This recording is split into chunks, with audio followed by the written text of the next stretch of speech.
Sanford. Joining me now with some perspective, CNN legal analyst Sunny Hostin. She's in Sanford, Florida. And here in Atlanta, defense attorney Paige Pate and HLN contributor Jason Johnson. Welcome to all of you. Good morning. Good morning. Thanks for coming.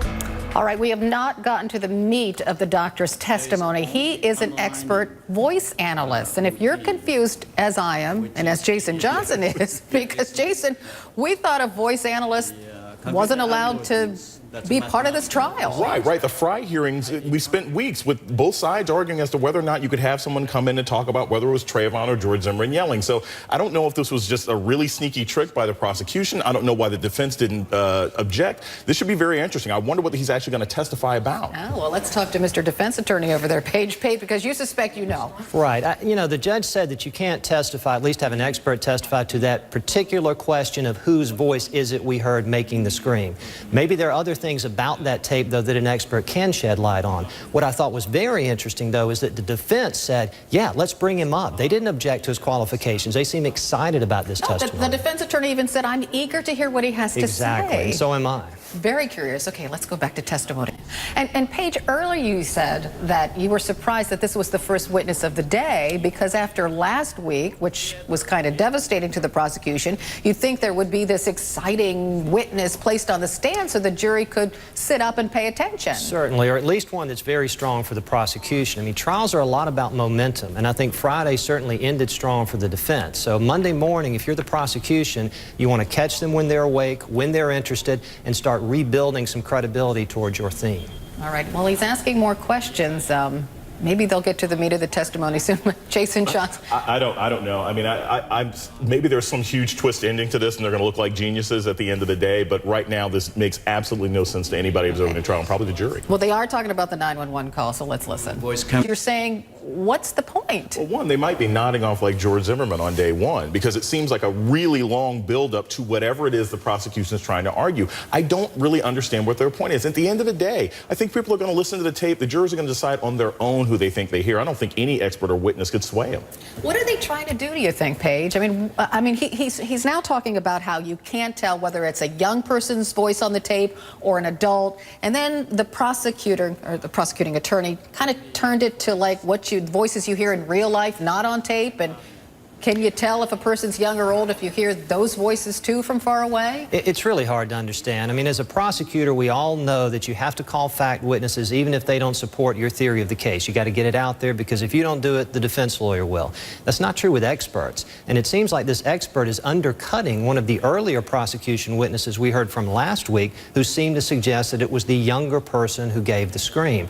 So I really have no reason to give you as to why he's doing that, especially at this point in his case. 30 more seconds, then I got to take a break. So, Paige, smart move in the end, or, I mean, the jurors are yawning. Right, but Sonny's right. You have to set up your witnesses later in the case. So perhaps this witness will lay a foundation for another person to come in and make a point that's helpful to the prosecution. But the cross-examination of this witness, to me, seems very odd. You've got him on cross. Don't go through his credentials over and over again. Summarize them. The jury knows this person's qualified, and then make your point. Well, I guess that'd be a good way to discount a family member of Trayvon Martin's who will say that's definitely Trayvon Martin's voice on the tape, and then they can go back and say, yeah, but it's unreliable. Well, that's true, but a lot of this is common sense, and we were all discussing the fact that if you know someone, you're more likely to recognize their voice than some expert's going to. The jurors are getting sort of tired of this testimony. Several of them are yawning. Jason Johnson, you're my court observer. You're sitting here going, I just don't get it. It makes absolutely no sense, and I don't think it was smart for the prosecution, but the defense isn't even using it. I mean, the guy's sitting up here droning on and on about his resume. It's like a staff meeting. I'm in this club, I'm in that group, and none of that means anything to the jurors, who really are just trying to decide, look, can you say anything about this voice, and then can we use that to determine whether or not Zimmerman's guilty? That's what this is about. But when all is said and done, during the hour that this man has been testimony, it's kind of boiled down to, no, I can't expertly testify as to whose voice was on that 911 call. But if a family member got on the stand, they may be better able to tell who was screaming on that tape. right, Paige? Right, and so that's basically a one-question cross-examination. Is that your opinion? Yes, sir. No, sir. And then sit down. I really don't see from the defense standpoint the purpose of dragging out his credentials over and over again unless you're going to use this witness to support something later in your case once you get a chance to call witness. This morning, Paige, that the prosecution would put on one of the more exciting witnesses, and that would be Detective Serino. Detective Serino initially questioned George Zimmerman.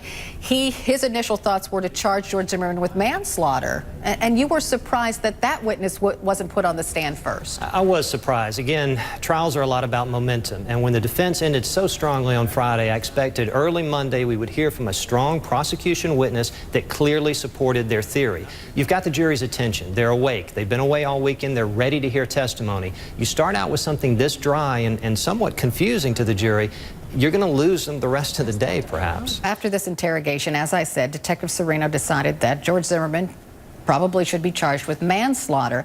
And Paige Pate brought up an interesting thing. He told me earlier this morning. Paige, you said it doesn't much matter who was on top or who was on bottom during that tussle.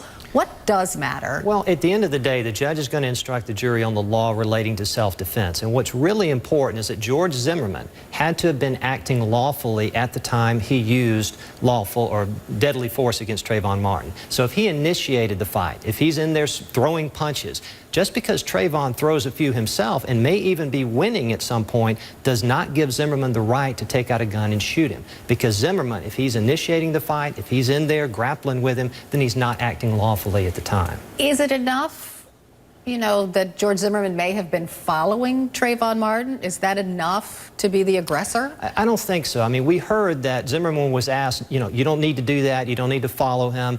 He wasn't instructed to do that. But I think he had a lawful purpose for being there at the time. I mean, that is part of his deal is the neighborhood watch. But once you start throwing blows, once you start a physical altercation, then it's assault and battery, and you're not acting lawfully at the time. We continue to be surprised that this voice analyst was put on the stand in the first place, because we thought, after this initial hearing, to keep voice analysis out of the mix, out of the trial. And now suddenly this witness has been testifying for, what, an hour and a half now, Paige? Seems like it, but it does look like we're getting a different type of an opinion. He's no longer saying, I believe it's Zimmerman or I believe it was Trayvon Martin. He's talking about the mechanics of it and how it's difficult to make a determination like that after the fact. Sonny's right about bias. Bias affects eyewitness testimony. It also affects audio, visual, things like that, because it's all in what the person perceives and that person's background. If I think that's Trayvon because I know Trayvon, then I'm going to have a bias to believe it's. And the trial goes on. This witness testifying for a couple of hours. George Zimmerman sitting in court seemingly impassive. And I wanted to talk to Paige Pate about that, because you're a defense attorney. How do you counsel defendants to look in court? Well, it's very difficult, and a lot depends on the individual client.